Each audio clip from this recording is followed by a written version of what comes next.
Muy buenas noches, amados hermanos. Me alegra mucho volver a saludarles. Por la gracia de Dios nos podemos volver a encontrar para estudiar la palabra de Dios. Les envío un saludo y que el amor de Cristo esté en sus corazones siempre, deseando de todo corazón que el Señor les fortalezca y les dé su paz cada día en medio de esta situación que estamos viviendo. Oramos hoy al Señor para que su palabra y su espíritu fortalezcan nuestra vida cada día. Por tal motivo, vamos a inclinar nuestro rostro para encomendar el estudio de su palabra en esta noche. Inclinemos el rostro y oremos a nuestro Dios para que Él ministre nuestras vidas a través de la enseñanza de su palabra santa y perfecta. Oremos. Amado Señor y Padre nuestro, te doy gracias por el privilegio que me das de estar esta noche nuevamente enseñando tu palabra. Te suplico que me ayudes, que guíes mis palabras, Padre Santo, y que me permitas enseñar rectamente tu palabra, que dispongas el corazón de todos mis hermanos y de los que están escuchando este mensaje, para que tu palabra sea de gran bendición a sus vidas y tu Santo Espíritu redarguya las conciencias y los corazones de todos mis hermanos y de los que están escuchando este mensaje en el día de hoy. Colocamos esta noche en tus manos nuestras vidas, nuestras familias, todo lo que tenemos, Señor. Te suplicamos que nos fortalezcas en la fe, que nuestra fe no decaiga, Padre Santo, y que sigamos adelante confiando en tus promesas, que son fieles y verdaderas y que están registradas en tu precioso libro, la Biblia. Gracias, Señor, por escuchar esta enseñanza y permitirnos, Dios, que durante el tiempo de exposición seamos edificados, Padre. Te suplico, mi Señor, que fortalezcas a los que están enfermos, Señor, en las clínicas, en los hospitales, mi Señor, y les permitas, Señor, reconocer su pecado y entender que tú eres el Salvador y que muchos conozcan al Señor Jesucristo en el estado de salud en el que estén, Señor. Glorifícate en medio de esta situación para que muchos te conozcan, Señor. Bendice a los médicos, bendice a las enfermeras, Señor, y a todos aquellos que están encargados de la salud y que luchan, Señor, para atender a los enfermos, Dios. Bendecimos tu nombre y te damos gracias por ellos y colocamos a los enfermos en tus manos, rogándote que les des tu paz y que les permitas conocerte y ser fortalecidos, Señor, en su espíritu, para gloria de tu nombre, Señor. Ayúdanos, Dios, a perseverar en medio de esta situación y no permitas que decaiga nuestro ánimo ni nuestro espíritu y sigamos adelante con la mirada puesta en ti, confiando en tus promesas, Padre amado. Te pedimos estas cosas, Señor, en el nombre de nuestro Señor y Salvador Jesucristo, con acción de gracias. Amén y amén. Seguimos adelante con nuestro estudio expositivo de la primera carta del apóstol Pablo a los Corintios. En el estudio pasado concluimos el capítulo 4 y recordemos que al concluir el capítulo 4, el apóstol Pablo les dio a elegir a los corintios con qué actitud quería que él fuera a visitarlos para corregir sus pecados. Que él podía ir con vara para disciplinarlos o como un padre amoroso. Ellos deberían escoger con qué actitud Pablo iría a ellos, si con vara o con un espíritu afable y amoroso como el padre corrige a su hijo que obedece. En otras palabras, Pablo les deja ver que si son humildes y se arrepienten de su pecado y se apartan de él irá entonces como un padre amoroso, pero si no se arrepienten y continúan en su pecado, entonces él irá con vara, es decir, irá para disciplinarlos eclesiásticamente. Hoy, por la gracia de Dios, iniciamos el capítulo 5 de esta primera carta del apóstol Pablo a los Corintios y vamos a meditar en los primeros 5 versículos de este capítulo 5. Por lo cual les ruego que abran su Biblia en Primera de Corintios, capítulo 5, y leamos los primeros 5 versículos en los cuales vamos a meditar en esta noche. Dice así la palabra de Dios. Primera de Corintios, capítulo 5, versículos 1 al 5. De cierto se oye que hay entre vosotros fornicación, y tal fornicación cual ni aun se nombra entre los gentiles, tanto que alguno tiene la mujer de su padre. Y vosotros estáis envanecidos. ¿No deberíais más bien haberos lamentado para que fuese quitado de en medio de vosotros el que cometió tal acción? Ciertamente, yo como ausente en cuerpo, pero presente en espíritu, ya como presente he juzgado al que tal cosa ha hecho.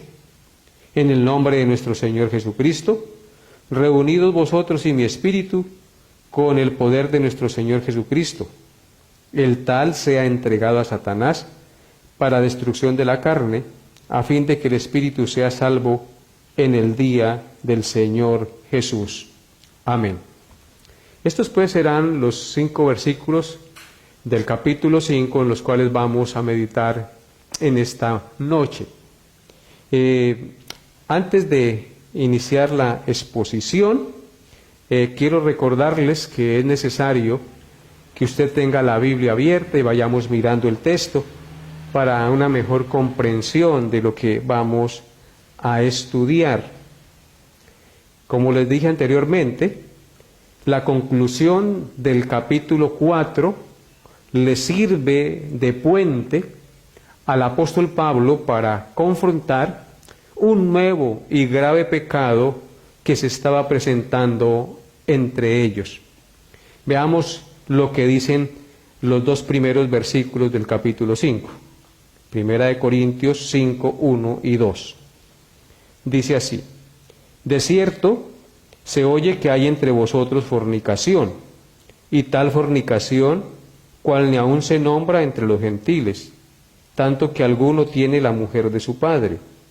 Vosotros estáis envanecidos. ¿No deberíais más bien haberos lamentado para que fuese quitado de en medio de vosotros el que cometió tal acción? Amén. Vemos entonces aquí que se le ha informado al apóstol Pablo que hay un grave pecado de fornicación en la congregación. Y los miembros de la iglesia no lo han reprendido.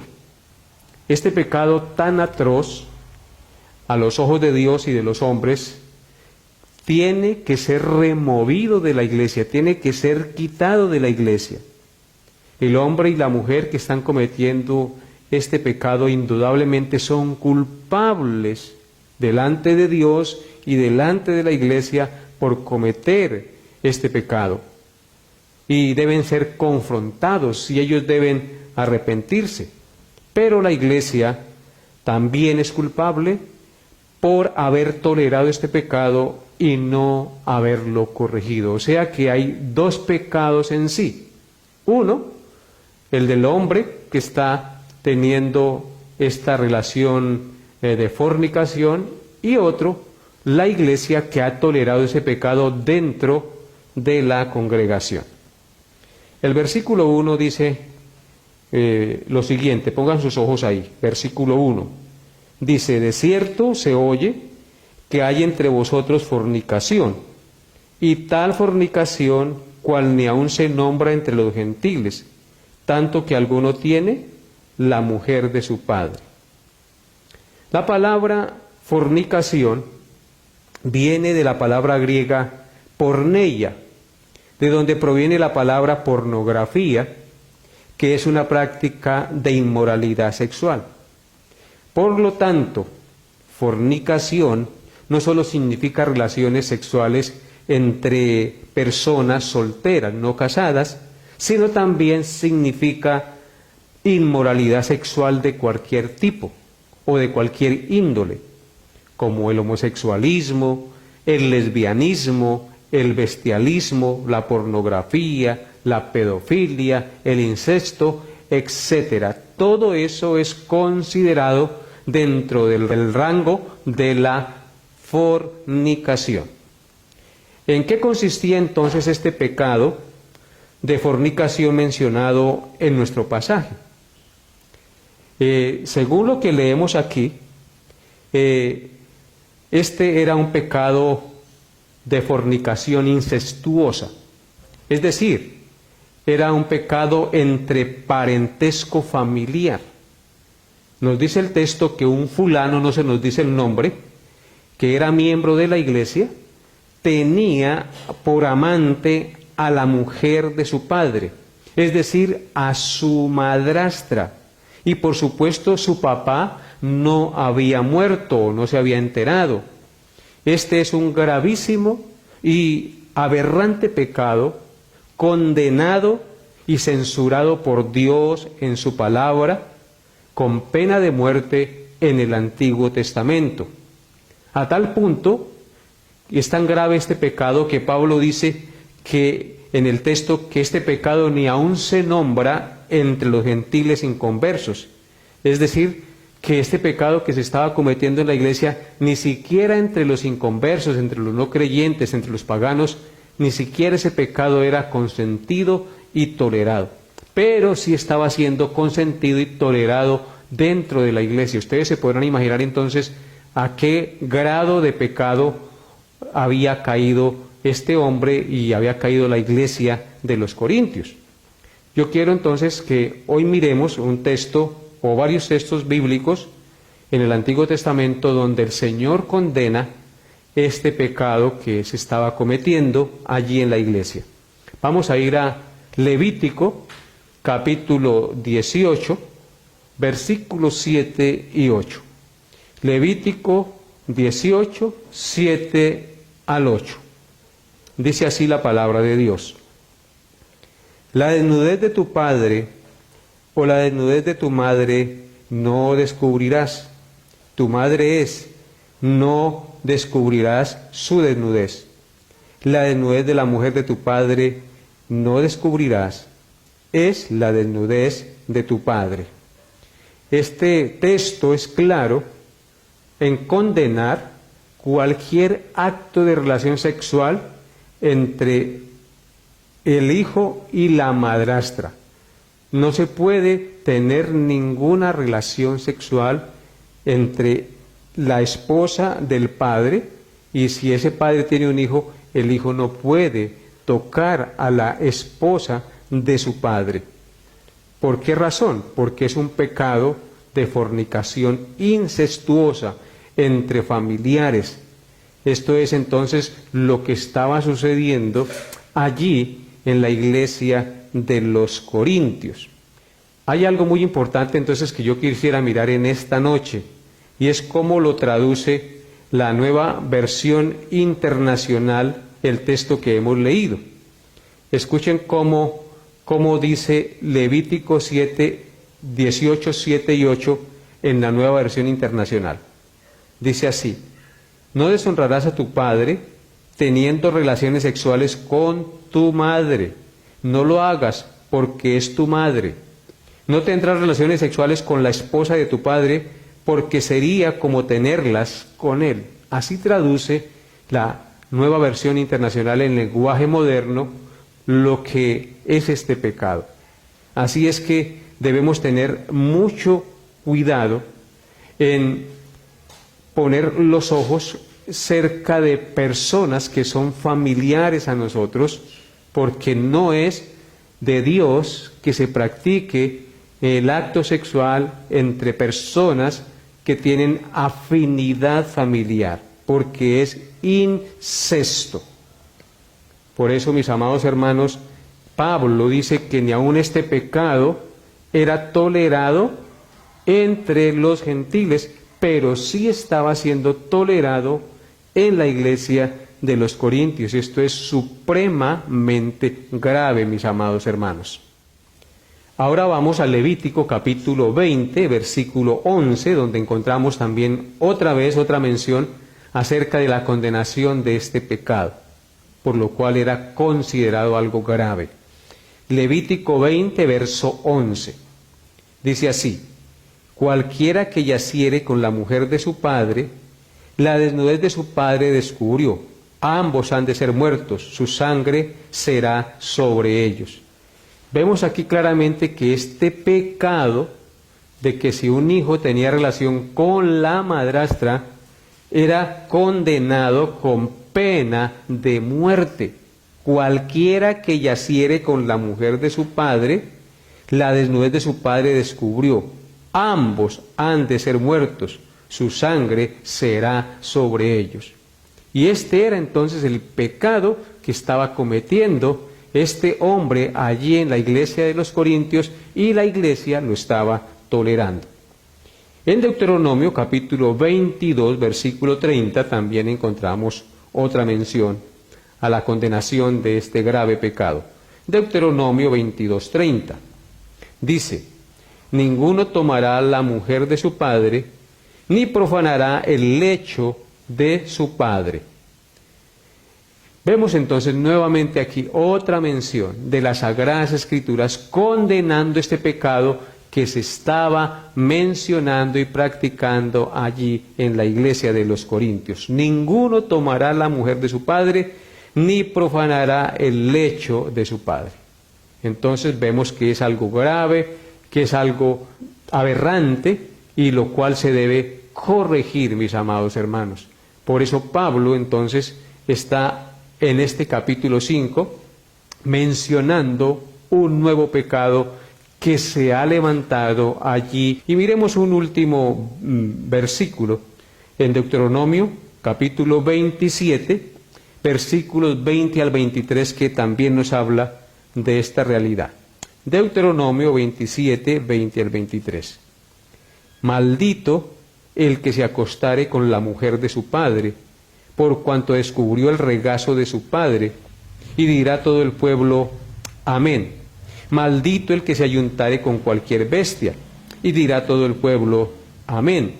Maldito el que se acostare con su hermana, hija de su padre, o hija de su madre. Dirá todo el pueblo: amén. Maldito el que se acostare con su suegra. Y dirá todo el pueblo: amén. Vemos cómo en este pasaje el Señor condena varios pecados sexuales que son ilícitos, que no se deben practicar entre el pueblo de Dios y por ende en ninguna parte de la humanidad. Sin embargo, aquí el Señor los menciona. Dice: maldito el que se acostare con la mujer de su padre, por cuanto descubrió el regazo de su padre. Y dirá todo el pueblo: amén. O sea que Dios maldice a la persona que hace tal cosa. Luego dice: maldito el que se ayuntare con cualquier bestia. Y dirá todo el pueblo: amén.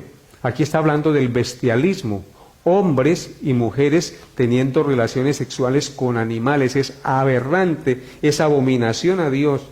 Y entonces, si está mencionado estos pecados tan antiguos, aún en día hoy se cometen y se siguen cometiendo. Son pecados aberrantes a los ojos de Dios. Luego habla de: maldito el que se acostare con su hermana, hija de su padre o hija de su madre. Y dirá todo el pueblo: amén. Ninguno entre hermanos puede tener relaciones sexuales, porque es abominación, es aberrante a los ojos de Dios. Claramente el Señor da las instrucciones de cómo debemos comportarnos y cómo debe ser nuestra sexualidad delante de sus ojos para que no pequemos contra Él. Y luego dice: maldito el que se acostare con su suegra. Y dirá todo el pueblo: amén. Otra vez, no se puede acostar el yerno con la suegra. Así es que es también un pecado y Dios lo maldice. Así es que claramente vemos aquí que no solamente es que el hijo se acueste con la madrastra, sino que hay muchos más pecados que por falta de tiempo no los podemos mencionar aquí, pero que hago mención a estos para que nosotros entendamos que la voluntad de Dios no es hacer estas cosas. La voluntad de Dios es tener en cuenta las normas de su palabra y vivir de acuerdo a ellas para glorificarlo y exaltarlo. Y entonces podemos ver que este pecado que se estaba cometiendo allí en la iglesia de los Corintios era un pecado supremamente grave. Veamos el versículo 2 ahora de nuestro pasaje de 1 Corintios 5. Dice la palabra de Dios en 1 Corintios capítulo 5, verso 2. Dice así: y vosotros estáis envanecidos.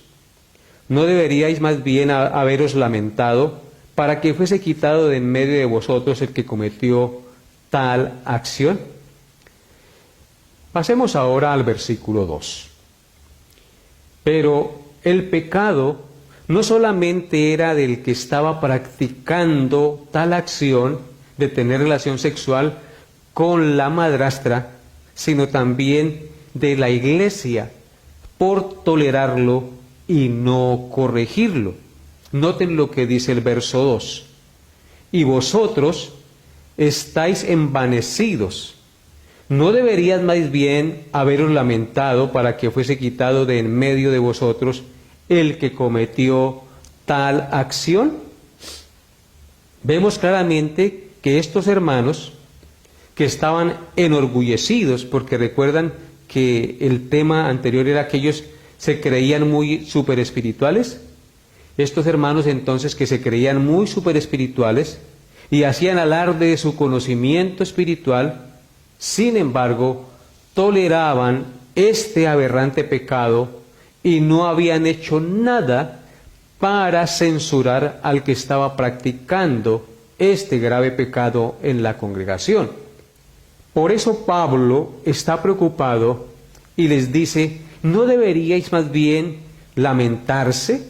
Es decir, estar dolidos para que esta persona que está cometiendo este aberrante pecado fuera quitado o sacado de la congregación. Ellos no habían entendido, mis amados hermanos, que una fruta dañada puede dañar la cosecha de fruta recolectada. Una sola fruta puede dañar a las demás frutas. Ellos debían entender que así como un poco de levadura leuda toda la masa, así si dejaban a este hombre y no corregían el pecado que se estaba cometiendo dentro de la congregación, ese pecado podía dañar, al igual que la levadura, toda la congregación. Por lo tanto, tenía que ser corregido o sacado de la congregación para que el mal se acabara y no viniera el nombre de Cristo a ser blasfemado más. El mal se había multiplicado. Un hermano andaba en terrible caso de inmoralidad sexual. La iglesia seguía como si nada estuviera pasando, en lugar de sentir lamentación genuina y poner en disciplina a este hombre. Por lo tanto, la fornicación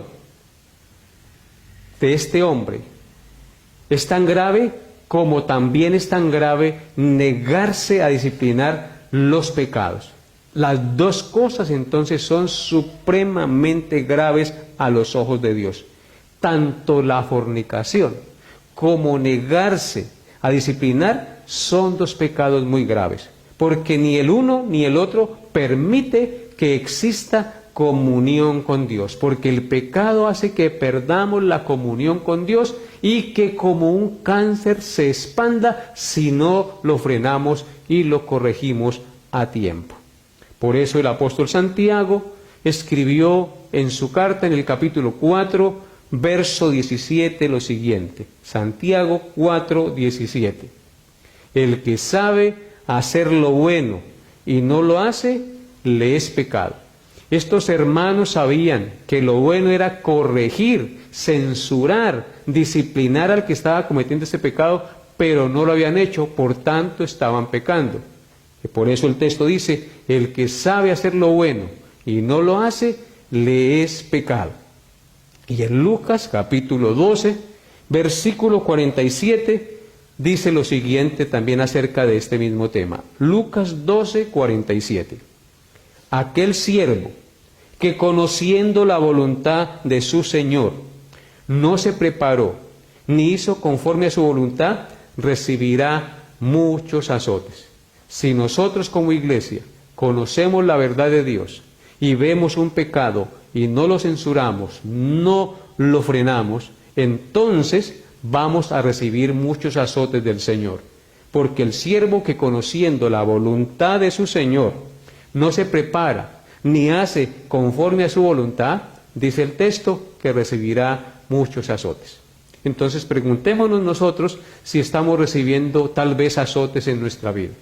¿No será porque hemos tolerado el pecado? ¿No será porque no lo hemos corregido? ¿No será porque lo hemos tenido ahí apapuchado y no lo hemos sacado a la luz y no lo hemos condenado como Cristo manda que lo condenemos? Por eso, mis amados hermanos, debemos ser sinceros y transparentes en nuestro caminar con Cristo. No podemos andar en pecado y decir que somos siervos de Dios. Es decir, no podemos decir con nuestros labios te amo, Señor, y vivir una vida totalmente de espaldas al Señor. Eso se llama hipocresía. Dios quiere transparencia de sus hijos. Dios quiere que andemos en santidad.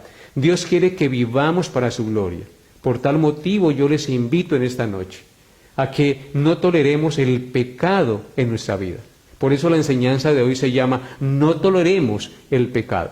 Porque cuando toleramos el pecado se va enraizando y va causando un mal, se va expandiendo como el cáncer. Y tal vez cuando nos demos cuenta ya estamos invadidos.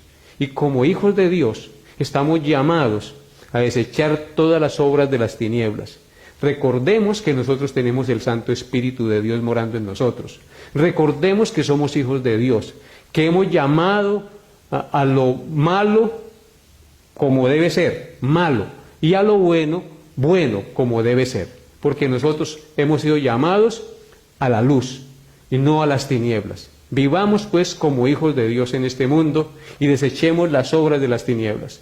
Recordemos, amados hermanos, que todo aquel que tiene el Espíritu Santo tiene el poder de Dios para ser testigo de Él, tanto en palabras como en hechos. Vivamos para la gloria de Dios.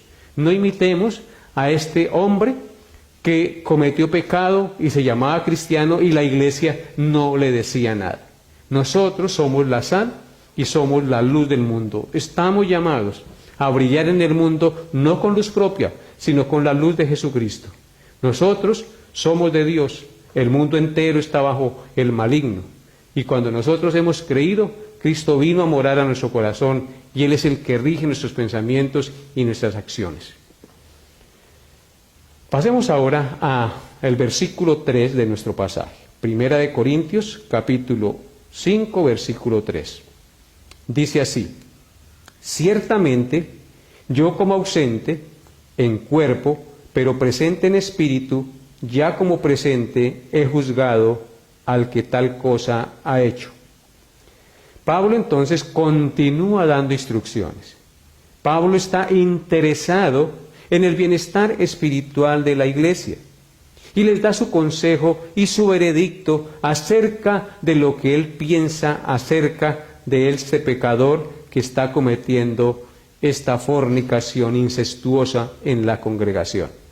Dice él: ciertamente yo, como ausente en cuerpo, pero presente en espíritu, ya como presente he juzgado al que tal cosa ha hecho. Él está ausente de la congregación, pero dice que él está presente en espíritu. Eso nos indica que él está muy interesado en la iglesia, en la formación espiritual, en la santidad de la iglesia, para que la iglesia no se descarríe. Él está muy interesado en ayudarlos, para que el nombre de Cristo sea exaltado en medio de ellos. Pablo entonces solo quiere el bien espiritual de esta iglesia, y les da entonces su consejo, les da su veredicto acerca de lo que él piensa acerca del pecador. ¿Qué es lo que él piensa acerca del pecador? Que este hombre es culpable y debe ser juzgado. Pablo quiere con urgencia que el pecado se reprenda allí en esta congregación para que el nombre de Cristo no sea blasfemado en el mundo por causa de los mismos cristianos que proclaman a Cristo en esta ciudad. Entonces Pablo está muy interesado en que esto se solucione, en que esto se sane y el nombre de Cristo sea exaltado y glorificado y no sea más blasfemado en medio de ellos. Porque como dice en Romanos capítulo 2, verso 24, lo siguiente, así también estaba pasando en la iglesia de los Corintios. Romanos 2:24 dice: porque como está escrito, el nombre de Dios es blasfemado entre los gentiles por causa de vosotros. Por causa de la iglesia, de no corregir ese pecado, de no dar testimonio, de no ser luz en medio de las tinieblas, de ser cobardes y no mostrar el pecado que estaba cometiendo este hombre y no censurarlo, el nombre de Cristo estaba siendo blasfemado entre el pueblo que no conocía al Señor. Se burlaban de Cristo y decían, ah, mire, esos son los cristianos y mire el pecado que están tolerando allí. El nombre de Cristo es blasfemado entre los gentiles, entre los inconversos, muchas veces por causa de nosotros mismos. Y nosotros aquí tenemos que examinarnos. ¿Será que el nombre de Cristo está siendo blasfemado entre los gentiles, entre los inconversos, entre nuestros familiares que no conocen a Cristo por causa nuestra, por causa de nuestro mal testimonio como hijos de Dios? Pregúntese eso, amado hermano, examine su vida. ¿Estás dando buen testimonio acerca de Cristo en su vida diaria? ¿Estás alumbrando con la luz del Evangelio? ¿O estás diciendo que Cristo es su Señor y Salvador y con su vida está mostrando todo lo contrario? Y esto es hacer que el nombre de Cristo sea blasfemado. Porque ¿qué van a pensar aquellos a los cuales les testificamos de Cristo y a los cuales les decimos que nosotros asistimos a una iglesia y que leemos la Biblia y que Cristo es nuestro Señor y Salvador, si nos ven actuando contrario a la voluntad de Dios? En chismes, en peleas, en murmuraciones, en groserías, en blasfemias, sacando más tiempo para las cosas del mundo que para Dios. ¿Qué van a decir los inconversos? Mire, ese es un cristiano, pero mire, vive como un inconverso, vive como nosotros. Yo no le creo a su testimonio. Que no nos pase eso a nosotros. Examinémonos, mirémonos a nosotros mismos a ver cómo estamos caminando, cómo estamos viviendo en este mundo que necesita de la luz de Jesucristo, y que eso requiere que tú y yo nos neguemos a nosotros mismos y mostremos con actos de palabra y de hecho que realmente hemos creído en el Señor Jesús. Y continuamos con los versículos 4 y 5 de nuestro pasaje. Dice así la palabra de Dios. Continúa el apóstol Pablo dando instrucciones. Dice, en el nombre de nuestro Señor Jesucristo, reunidos vosotros y mi espíritu con el poder de nuestro Señor Jesucristo. El tal sea entregado a Satanás para destrucción de la carne, a fin de que el espíritu sea salvo en el día del Señor. Este pasaje es tremendo, mis amados hermanos, porque Pablo da instrucciones a la iglesia de qué deben hacer con el hombre que está cometiendo este grave pecado en medio de ellos. Dice, en el nombre de nuestro Señor Jesucristo, reunidos vosotros y mi espíritu con el poder de nuestro Señor Jesucristo.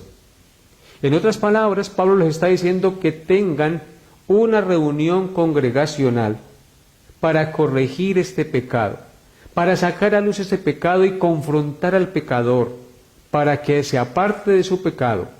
Dice, en el nombre de nuestro Señor Jesucristo, reunidos vosotros y mi espíritu. Entonces tenía que haber una reunión en el nombre de Cristo, teniendo la autoridad y el aval del apóstol Pablo que les comunicaba a través de la carta que lo hicieran. Y dice, ¿para qué se reunían la iglesia en el nombre de Cristo y con el aval del apóstol Pablo? ¿Para qué? Para, en el poder del Señor Jesucristo, la persona que estaba cometiendo ese pecado fuera entregado a Satanás si no se arrepentía, a fin de que el espíritu fuera salvo en el día del Señor. Amados hermanos, la iglesia de hoy debe tratar seriamente el problema del pecado. Debe intentar conducir a los pecadores al arrepentimiento y a la salvación. De no ser posible, debe aplicar entonces la excomunión. Lo que estamos viendo aquí en el pasaje que hemos leído es que la iglesia se reúne para confrontar al pecador con su pecado y decirle que debe irse de la iglesia porque no se ha arrepentido de su pecado y sigue como si nada en la congregación. Esto se llama la excomunión de la congregación. La iglesia unida en pleno, teniendo conocimiento del pecado y obviamente después de haber pasado por los pasos del llamado de atención y del llamado al arrepentimiento, si no hay un cambio, entonces la persona que comete el pecado debe ser excomulgada de la comunión de los santos en la iglesia. Me imagino que ellos ya debían haber hecho ese proceso, como está en Mateo 18, 15 al 17. Mateo 18, 15 al 17. Se supone que debían haber pasado por este proceso. Dice, por tanto, si tu hermano peca contra ti, ve y repréndele estando tú y él solos. Si te oyere, has ganado a tu hermano. Mas si no te oyere, toma aún contigo a uno o dos, para que en boca de 2 o 3 testigos conste toda palabra. Si no lo oyere a ellos, dilo a la iglesia. Y si no oyere a la iglesia, tenle por gentil y publicano.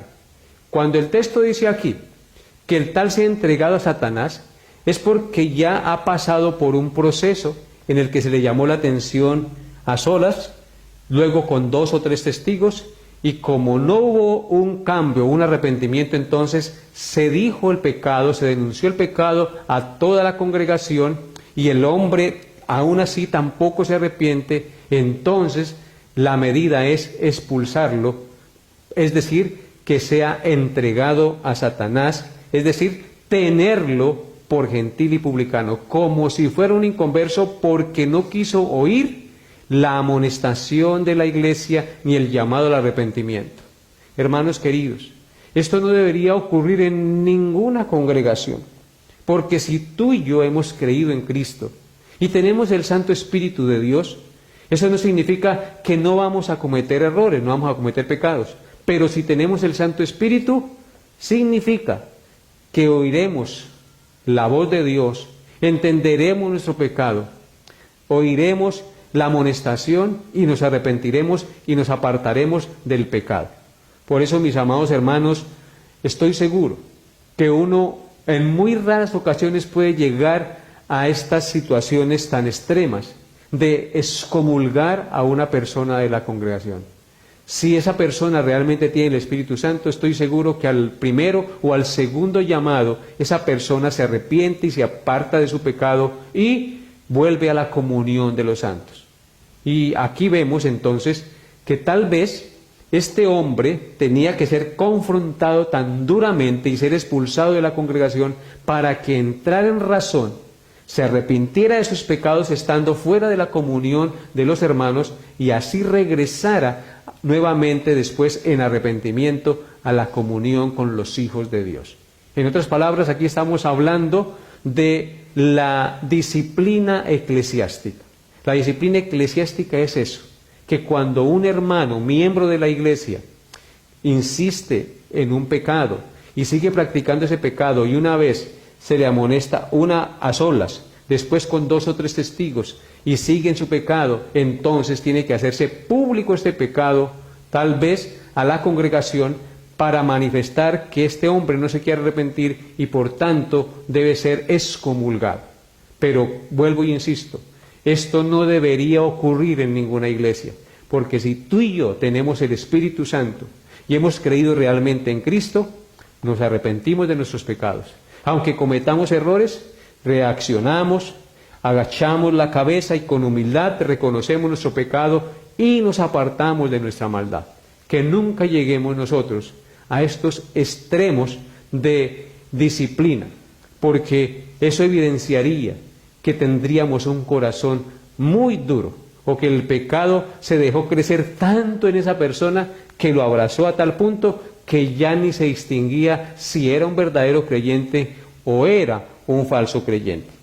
En la Biblia hay varios ejemplos acerca de esto. Por ejemplo, Ustedes recordarán la parábola del hijo pródigo. El hijo pródigo un día se rebeló contra su padre y dijo: Señor, padre, dame la herencia que me toca. Y el padre se la dio y se fue y malgastó todo su dinero con mujeres, en vicios. Y allá, estando en el mundo, es decir, viviendo como un gentil y publicano, un día entró en sí, se arrepintió de sus pecados y dijo: volveré a la casa de donde salí, a la casa de mi padre, porque allí tengo a alguien que me ama, porque allí tengo lo que yo no encuentro en el mundo. Este hijo, al experimentar el mundo, conoció que allí no había el amor, la paz y la felicidad verdadera. Y entonces reconoció que ese amor y esa paz y esa felicidad verdadera solo está en el Padre. Y regresó al Padre. Y el Padre lo estaba esperando. Y el Padre lo recibió. ¿Por qué lo recibió? Porque él vino arrepentido. Esa experiencia en el mundo, ese trajinar en el mundo, el haber comido hasta comida de cerdos, el haber sufrido tanto le sirvió para que hubiese un genuino y verdadero arrepentimiento y valorara lo que hay en la casa del Padre y lo que hay fuera del mundo. Tal vez a este hombre le iba a pasar lo mismo. Él tenía que entender que lo que estaba cometiendo era incorrecto y debía arrepentirse y debía reconocer delante de Dios en humildad su maldad para poder ser restaurado. Pero entonces tenía que ser confrontado, ser excomulgado de la congregación para que pudiera comprender la diferencia que hay entre el reino de Dios y el reino de las tinieblas. Por eso la disciplina eclesiástica es necesaria para eso, para que valoremos, para que entendamos que solo en la casa de Dios, que solo en la comunión con el Padre tendremos verdadera felicidad, verdadero amor y verdadera satisfacción para nuestra alma. Apartados de Él y lejos de Él, nada podemos hacer. ¿Recuerdan ustedes también en Primera de Timoteo, capítulo 1, versículos 18 al 20, lo que Pablo escribió acerca de dos compañeros suyos que se fueron al mundo? Dice así en Primera de Timoteo, capítulo 1, versículos 18 al 20. Dice así Pablo a Timoteo: este mandamiento, hijo mío, te encargo para que conforme a las profecías que se hicieron antes en cuanto a ti, milites por ellas la buena milicia, manteniendo la fe y buena conciencia, desechándola la cual naufragaron en cuanto a la fe algunos, de los cuales son Himeneo y Alejandro, a quienes entregué a Satanás para que aprendan a no blasfemar. Pablo habla aquí que entregó a Himeneo y a Alejandro a Satanás para que aprendieran a no blasfemar.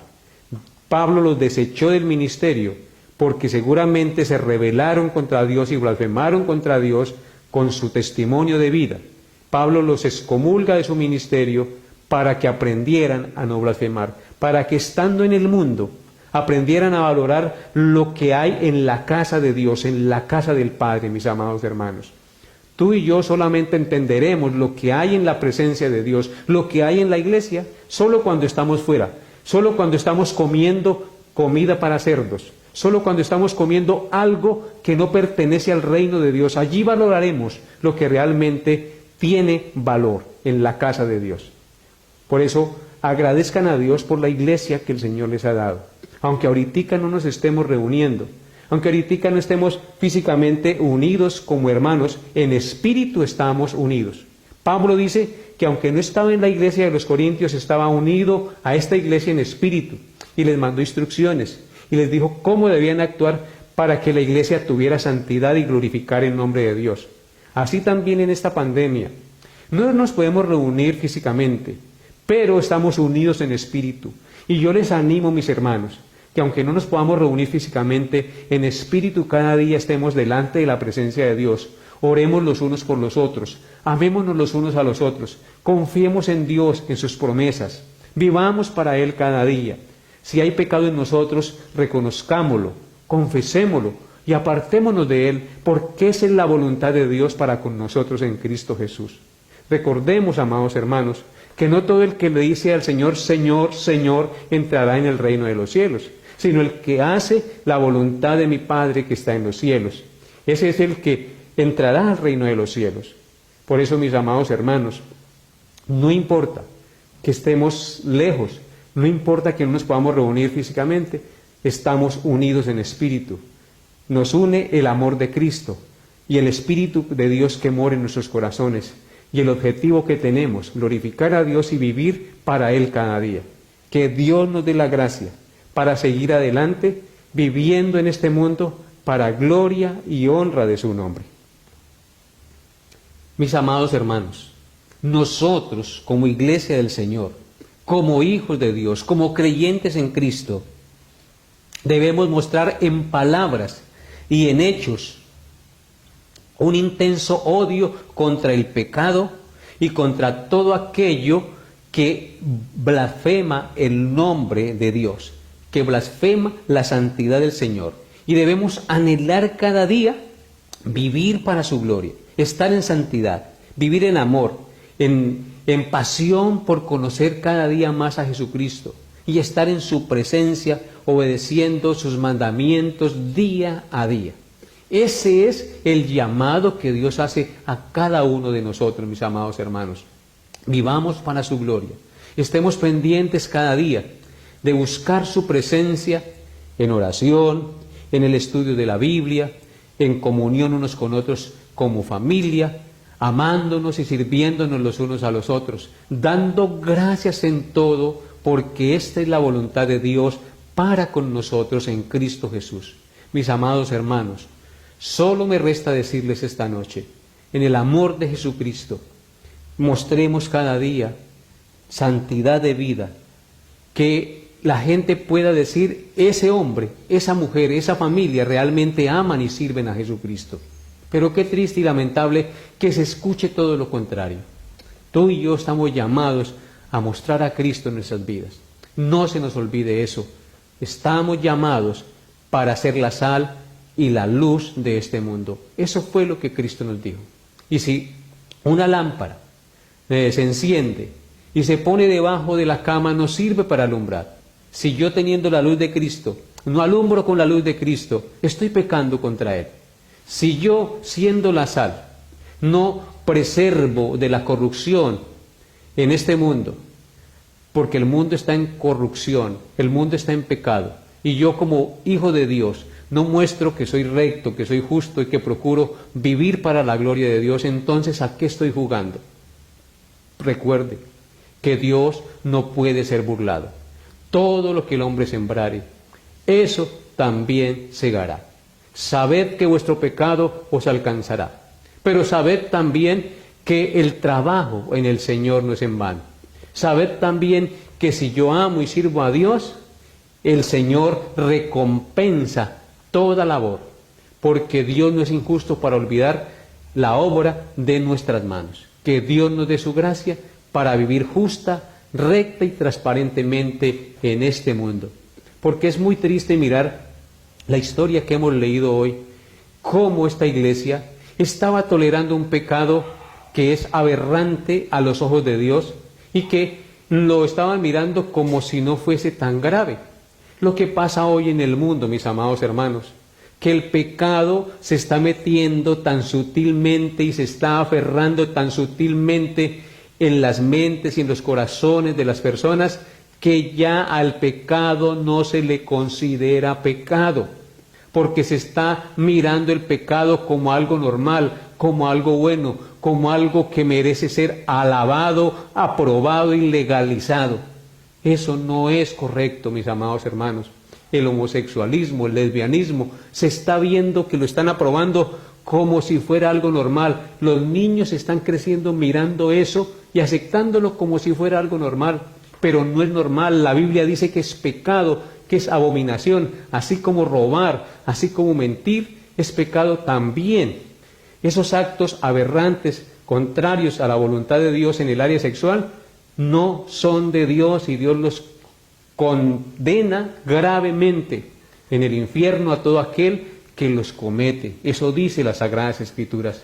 Por eso, amados hermanos, que Dios nos dé la gracia para poder nosotros mostrar con hechos y en verdad que realmente somos sus hijos.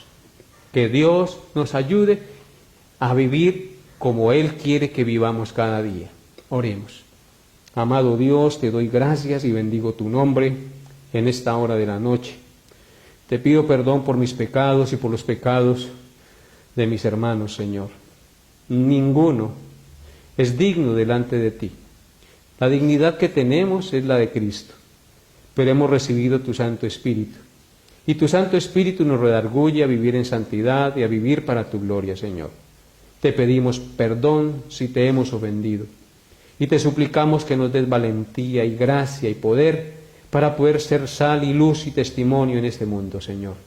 Tu palabra dice que tú viniste del cielo a la tierra para destruir las obras del diablo, Señor.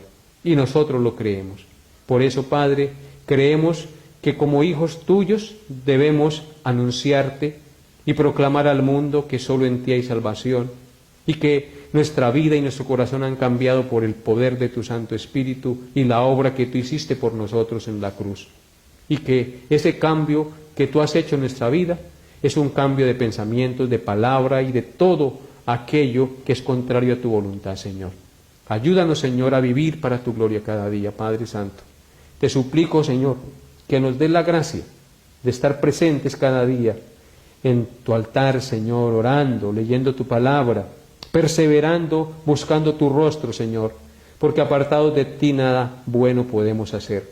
Tú eres la fuente de la sabiduría, tú eres la fuente del poder, Señor. Ayúdanos, Señor. Somos débiles, pero solo en ti somos fuertes, Señor Jesús. Gracias por cada familia de nuestra iglesia, bendícelos, Señor. Gracias por proveerles para sus necesidades, Señor, y gracias por fortalecer su vida espiritual. Y permítenos, Dios de los cielos y la tierra, en esta hora de la noche, Señor de los cielos, siempre estar presentes en ti, Señor, buscando tu rostro, Señor. No olvidarnos de ti, Señor. En paz nos acostamos y así mismo dormiremos, porque solo tú, Jehová, nos haces vivir confiados. Danos tu paz y tu fuerza, Señor, y que nuestra fe no falte en medio de esta situación que estamos viviendo. Te lo pedimos en el nombre de Cristo, nuestro Redentor amado, con acción de gracias. Amén y amén. Hasta aquí entonces la enseñanza por el día de hoy, mis amados hermanos. Nos vemos Dios mediante el próximo miércoles. Espero que Dios haya hablado a su corazón. Chao.